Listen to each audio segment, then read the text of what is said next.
அத்தா. நீங்க 3 பேரும் ரெடி ஆயிட்டீங்களா? ஆமா அத்தை, நான் எப்பவோ ரெடி ஆயிட்டேன். வீட்டு வேலை கொஞ்சம் பாக்கி இருந்தது, அதை முடிச்சிடலாம்னு பார்த்தேன்.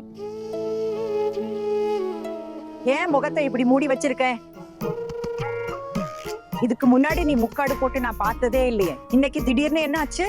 ஐயோ அக்கா, நம்ம நடுமருமகளுக்கு அலங்காரம் பண்ணிக்கிறதுல அவ்வளோ ஆசை. இன்னைக்கு கொஞ்சம் ஓவரா மேக்கப் போட்டிருப்பா போல, அதான் முகத்தை மூடிட்டு வந்திருக்கா, அப்படித்தானே? அதுக்கு என்ன இப்போ? ஒரு நாள் நல்லா அலங்காரம் பண்ணிட்டு போனா என்ன குடிமுழுகிட போகுது? சரிங்க, உங்க மருமக நீங்க எப்படி நினைக்கிறீங்களோ அப்படி சொல்லி கொடுங்க.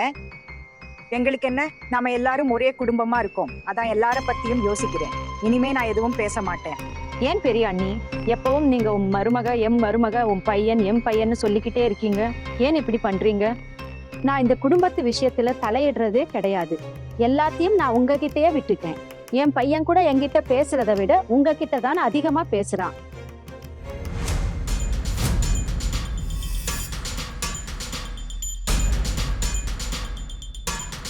இப்போ அதுதான் உங்களுக்கு பொறாமையா இருக்கா? சரி, அவங்கிட்டயே கேட்கலாம். போல்ட்டு எங்க இருக்க நீ? வந்துட்டேன். சொல்லுங்க பெரியப்பா. உங்க அம்மாவுக்கு நீ என்கிட்ட அதிகமாவும் உங்க அம்மா கிட்ட கம்மியாவும் பேசுறது பொறாமையா இருக்குது. இப்போ இதுக்கு நீயே ஒரு பதில் சொல்லு. உங்ககிட்ட பேசுறதே வேஸ்ட். எனக்கு உங்க கூட எங்கேயும் வர விருப்பம் இல்ல. நீங்களே போங்க. நில்லுங்கக்கா, கிளம்பும் போது சண்டை இழுக்காதீங்கக்கா. இந்த வீட்டுல என்ன இருக்கோ தெரியல, எப்பவாவது நல்ல காரியத்துக்கு வெளியே போனா ஏதாவது ஒரு பிரச்சனை வந்துகிட்டே இருக்கு. அவங்க என்ன சொன்னாங்கன்னு கேட்டீங்களா? நான் அவங்க பையனா அவங்க கிட்ட பேச விடாம தடுக்கிறேன்னு சொல்றாங்க. உங்க பையனுக்கு தேவையான விஷயம் எல்லாம் என்கிட்ட தான் இருக்கு, அதான் என்கிட்ட பேசுறான். அதுக்கு நான் என்ன பண்ண சொல்லுங்க? கடைசியில வீட்டு பொறுப்பை கவனிக்கிறதும் நான் தானே. அம்மா என்னாச்சுமா, என்னாச்சு? ஏன் இப்படி சம்பந்தமே இல்லாம பேசுறீங்க? நான் உங்ககிட்ட பேசுறது இல்லையா? எங்கேயாவது கிளம்பும் போது ஏன் தேவையில்லாத சண்டை எல்லாம்? எனக்கு இதெல்லாம் பிடிக்காதுன்னு தெரியும்ல. போதும், நிறுத்துங்க, அமைதியா இருங்க, புறப்படுவோம். நான் எப்பவுமே அமைதியா தான் இருக்கேன். எப்பவும் நான் நீங்க சொல்றத கேட்டுட்டு வாழ்க்கை முழுக்க வாயை மூடிட்டு இருக்கணும்னு எனக்கு தெரியும்.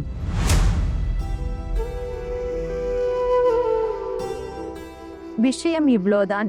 மருமக பாரோ தயாராகி வந்தப்போ அண்ணி கோபப்பட்டாங்க. அதுக்காக இன்னைக்கு ஒரு நாள் மேக்கப் போட்டு வந்தா என்ன பிரச்சனைன்னு தான் நான் கேட்டேன். அவ்வளவுதான் விஷயம். பாரோ, இப்போ என்ன பண்ண நீ? அப்புறம் இது கழுத்து வரைக்கும் ஏன் முக்காடு போட்டிருக்க? காட்டு பார்க்கலாம். இந்த மேக்கப்பை யாருக்கு காட்ட போற? இல்ல, நான் மேக்கப் எதுவும் போடவே இல்லையா, அதான் முக்காடு போட்டு முகத்தை மறைச்சிட்டேன். போய் சொல்லாத பாரோ. பாரோ, முக்காடு எடு, உன் முகத்தை காட்டு. எடு முக்காட.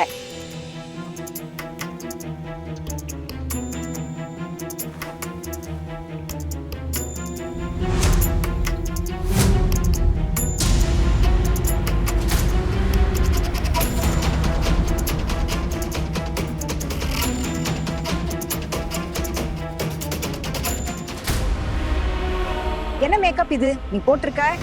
C C C C. இப்படி ரோட்டுல போறவங்க மாதிரி அலங்காரம் பண்ணிட்டு எங்க கூட வர போறியா நீ?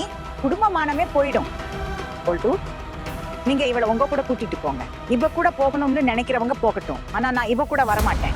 என்ன பண்ணி வச்சிருக்க நீ? உன்கிட்ட எத்தனை தடவை சொல்லியிருக்கேன் இப்படி தேவையில்லாத மேக்கப் கீக்கப்லாம் போடாதன்னு. ஆனா நீ எதுவுமே கேட்க மாட்டேங்கிற. திரும்ப திரும்ப திரும்ப திரும்ப சொல்லிட்டே இருக்கேன், எதுக்கு லாயக்கோ அதைத்தான் செய்யணும்னு. நீ என்ன நினைச்ச? இப்படி அலங்காரம் பண்ணா நீ அழகா இருக்கன்னு நினைக்கவே முடியல. இப்போ உன் மூஞ்சிய பார்க்க கூட முடியல. ஜோக்கரை விட மோசமா இருக்க. இப்படிப்பட்ட ஜோக்கர் கூடலாம் நான் வர போறதில்ல. ஒரு விஷயத்த காது கொடுத்து கேளு. என் கூட வரணும்னா இந்த வீட்டு மானத்தை மனசுல வச்சு நடந்துக்கணும். இன்னைக்கு வெளியே போறோமே, அதான் நல்லா மேக்கப் பண்ணிக்கலாம்னு நினைச்சேன். ஆனா அவசரத்துல எல்லா மேக்கப்பும் கெட்டு போச்சு. சரி, நான் மேக்கப் போட்டது எல்லாருக்கும் பிரச்சனையா இருந்தா நான் இதையெல்லாம் அழிச்சுக்கிறேன். இல்ல இருங்க அக்கா, நாங்க சரி பண்றோம். வா பாரோ, நாங்க உதவி பண்றோம்.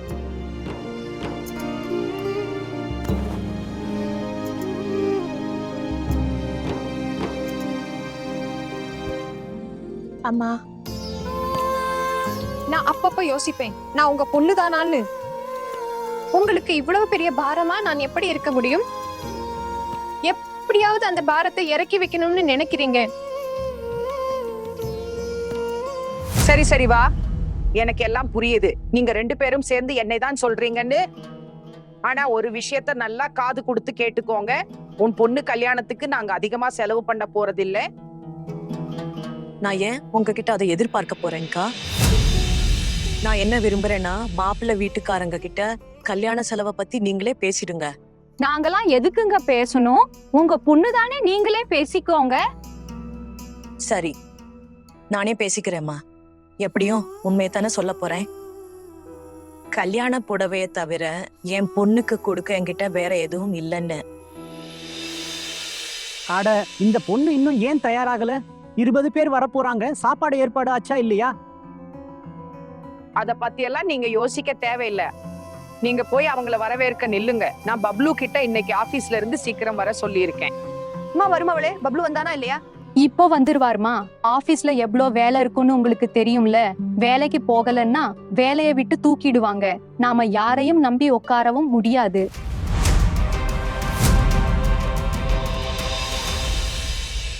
சொல்லுங்கம்மா. எங்க போயிருந்த நீ? இங்கதாம்மா இருந்தேன். கேளு, நாங்க எல்லாரும் கொஞ்ச நேரத்துக்கு வெளியே போறோம். வீட்டை பத்திரமா பாத்துக்கோ, சரியா? எல்லாம் சுத்தம் பண்ணி வை.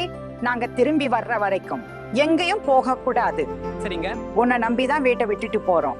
நீங்க எங்கெங்க என்ன நம்புறீங்க? எப்போ இருந்து இந்த வீட்டுல வேலை பாக்குறேன். 20 வருஷம் ஆச்சு. நீங்க எப்போ வெளியே போனாலும் இந்த வராண்டாவை தவிர எல்லா அறைக்கும் பூட்டு போட்டுட்டு தானே போறீங்க. எனக்கு என்னம்மா, நான் இந்த வராண்டாவுக்கே காவல் காக்குறேன். என் வேலையும் ஈஸி ஆயிடுச்சு. ரொம்ப அதிகமா பேசுற பூட்டோ. ஆனா சரியாத்தானே சொல்றேன். நான் என்ன சொல்றேன்னா, நீங்க வெளியே போறீங்க, நீங்க வர லேட் ஆகும். எனக்கு கொஞ்சம் செலவுக்கு பணம் கொடுத்துட்டு போனீங்கன்னா. பணம் எல்லாம் கிடைக்காது. பணம் என்ன மரத்துலயா காய்க்குது? அதிகபட்சம் ராத்திரி சாப்பாடு தருவேன். 4 சப்பாத்தி, கொஞ்சம் உருளைக்கிழங்கு, அதுவும் செஞ்சு வச்சிருக்கேன். ஆனா நான் வந்ததும் தான் தருவேன். புரிஞ்சுதா?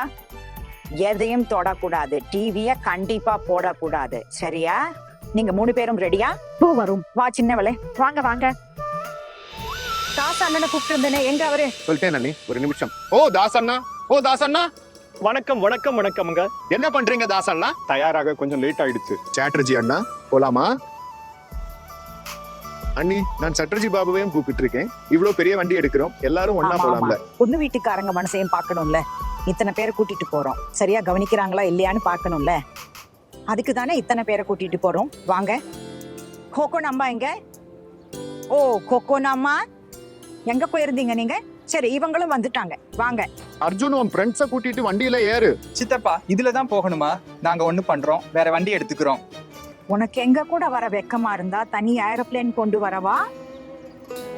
டேய், நீ கொஞ்சம் உன் ஃப்ரெண்டுக்கு புரிய வை.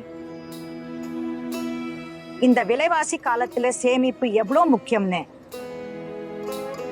சரி, ஏறுங்க, இப்போ ஏறுங்க. எல்லாரும் வாங்க போலாம், வாங்க.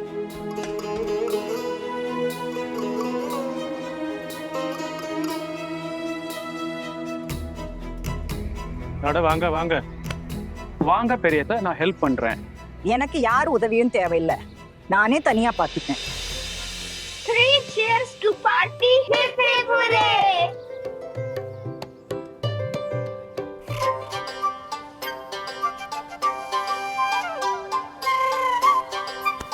என்ன நினைச்சீங்க? ஏற முடியாது, விழுந்துருவேன்னு நினைச்சீங்களா? இந்த துர்காவை வீழ்த்துறது அவ்வளவு ஈஸி இல்ல. இன்னும் எனக்கு உடம்புல தெம்பு இருக்கு. 3 cheers to party.